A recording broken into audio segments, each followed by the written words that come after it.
وكان في واحد اسمه ابو راويه تحت. ابو راويه طول النهار بيلعب دومنه. والعب بقى واخد بالك.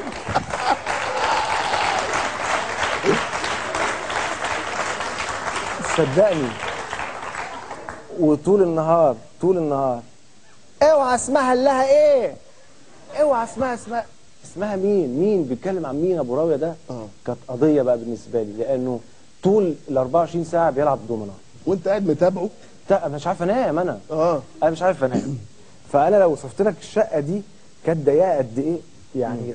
واللي كان فيها حاجه عجيبه جدا، ترباس الحمام كان من بره.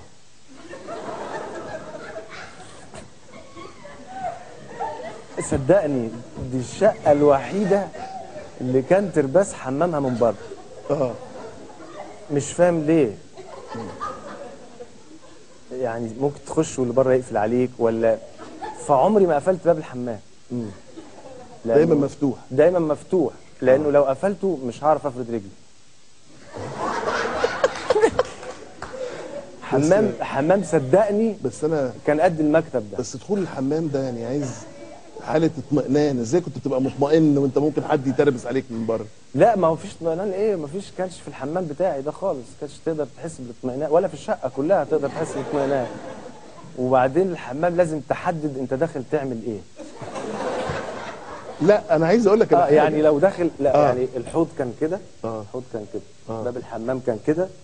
وسوري التواليت كان كده. وسوري ليه؟ ما احنا فاهمين. الكابانيه كان كده. ايوه ايوه ايوه ايوه ايوه ايوه ايوه. وباب الشقه ايه، باب الحمام كده. فانا صحيت بقى من الاوضه المنيله بنيله اللي انا نايم فيها وداخل الحمام اللي هو هنا، اللي هو ده. الحوض هنا ما تنساش. انا ماسكه اهو. لا انت كده ماسك الكابانيه.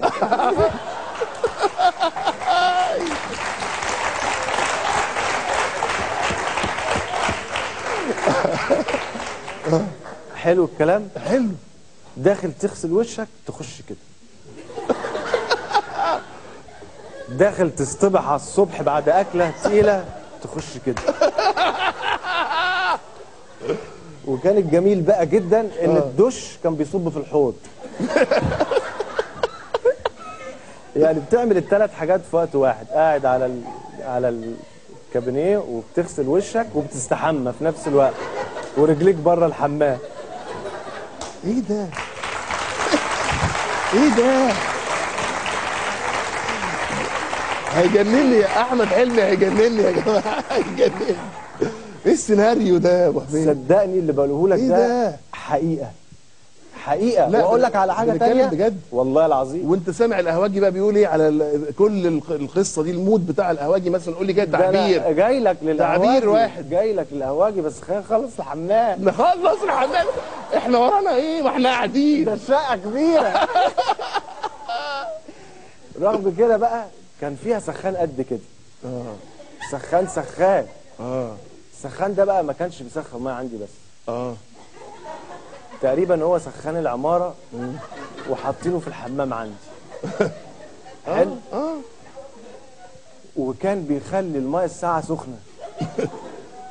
يعني الحنفيتين سخنين. مش واحده ساعه وواحده سخنه زي بقيه البني ادمين. مش خلاط. هو في خلاط وكل حاجه. بس يعني دايما دي ساقعه ودي سخنه. طب وتعمل ايه؟ لا تفتح دي سخنه وتفتح دي سخنه برضه. واخد بالك. وفي يوم من الايام ايوه برضه بعد اكله تقيله. ايوه. وانا قاعد زي بقيه الناس. وبعمل بتاع اللي في الجنب وميه سخنه بقى.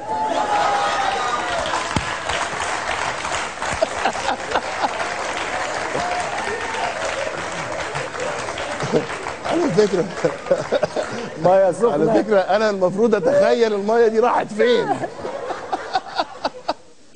انت تخيل وانا اقول لك لو عايز. لا وعلى ايه والطرطاشه دي؟ وميه سخنه ملهلبه. ماشي يا ابو حميد. وفجاه لقيت بقى في باب الحمام والناس من تحت يا احمد يا ابني اقفل السخان شويه الميه زي النار. طبعا. وشويه بعد كده برضه.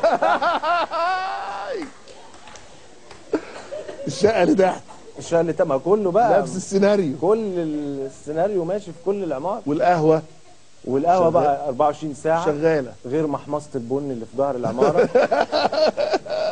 تشتغل من الصبح فاقوم مخنوق. يعني انت شفت ايام صعبه يا ابو حميد. شفت ايام سخنه. شفت ايام سخنه. الحمد لله على السلامه المره الثانيه. الله يسلمك. واحنا مبسوطين انك انت دلوقتي بتحكي الحاجات دي كده، وان هي خلاص فاتت خلاص، بقينا بنضحك عليها، ودلوقتي الحمد لله احنا نجوم كبار ترستقين و... ومفيش عندي سخانات في الشقه دي. لا ده انت اتعقدت طبعا. خالص، بستحمى بميه ساقعه.